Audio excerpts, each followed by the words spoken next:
In 1995, Microsoft released a CD-ROM called 3D Movie Maker. You know, I actually did get it the year it was released and had spent tons of hours creating little movies. To see the scenes you can choose from, click Scene Choices. Click the scene you want. To choose the camera angle, click Camera Angle. Then click the camera angle you want to use at the beginning of your movie. When you're ready to add an actor, click Actor, click the actor, then click where you want to place the actor. To make an actor move, click Action. Click the action you want to preview. Drag the actor where you want it. Over the years, I would bust it out, just mostly to use maybe pieces or elements of this in other forms of media, or just to revisit it for nostalgia's sake. And with some of the advancements in AI, it would be interesting to give this a bit of a makeover, and I just started with a few tests. And the characters, of course, look very stylized. I mean, everything's stylized, but you look at the backgrounds and they're meant to look more realistic. And I thought, well, what would you do? What would it look like if you fed the backgrounds in? And then I started playing around with some of the characters, and it just kind of went from there, and I turned it into the short film known as Bongo from the original software. Bongo was just this 138 frame little short. What do you want to be, Bongo? I can transform you into anything, as long as the recipe is in my book. I want to be lean and mean. Okay, let's give it a try. Ready or not?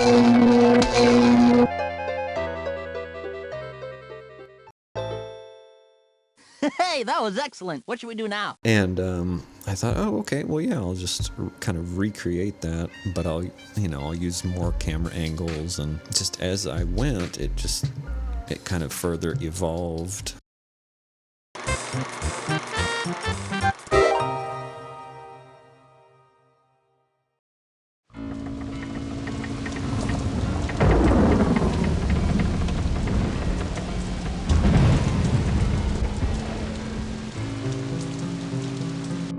What do you want to be, Bongo? I can transform you into anything, as long as the recipe is in my book. I want to be lean and mean.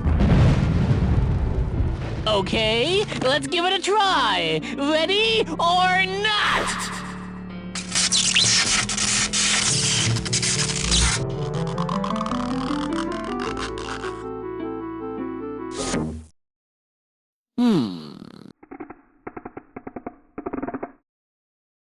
Better luck next time.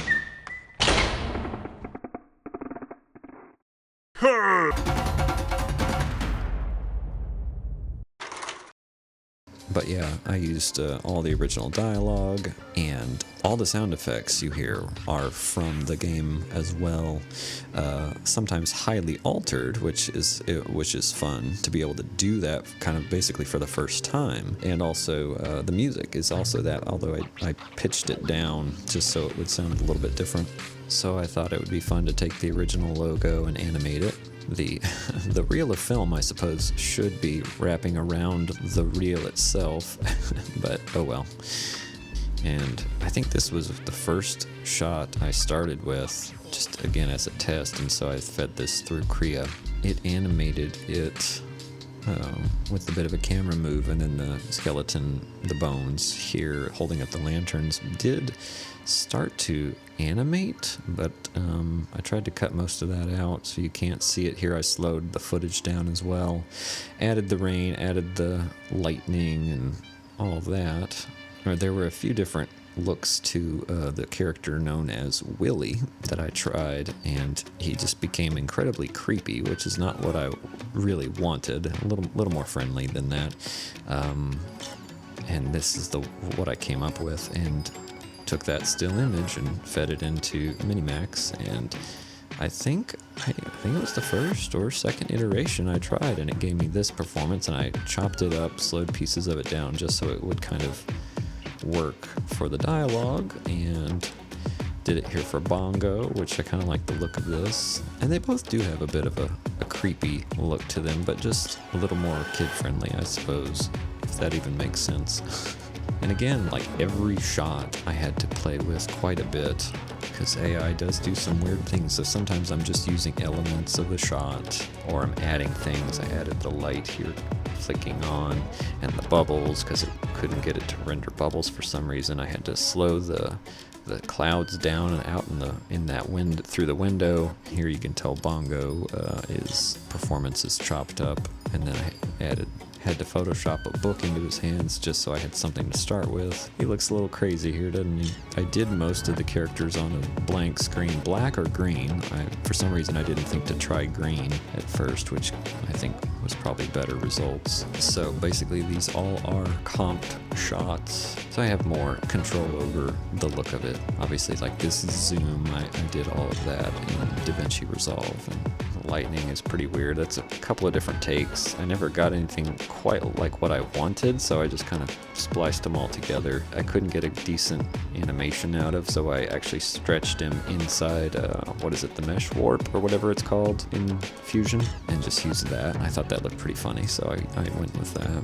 And some of this performance here I just freeze framed because the look he has here, and the timing, getting the timing right for all of this was a bit of a challenge. And again, yeah, I had to slow down some of these bits of performance, or use freeze frames. And then the dialogue here, I fed in the original dialogue to fish.audio to get a cloned voice here for, I always want to say McZ, but it's this character known as Willie. Sounds very similar and looks very similar to McZ. So I got a new bit of dialogue that sounds pretty close to the original. Better luck next time.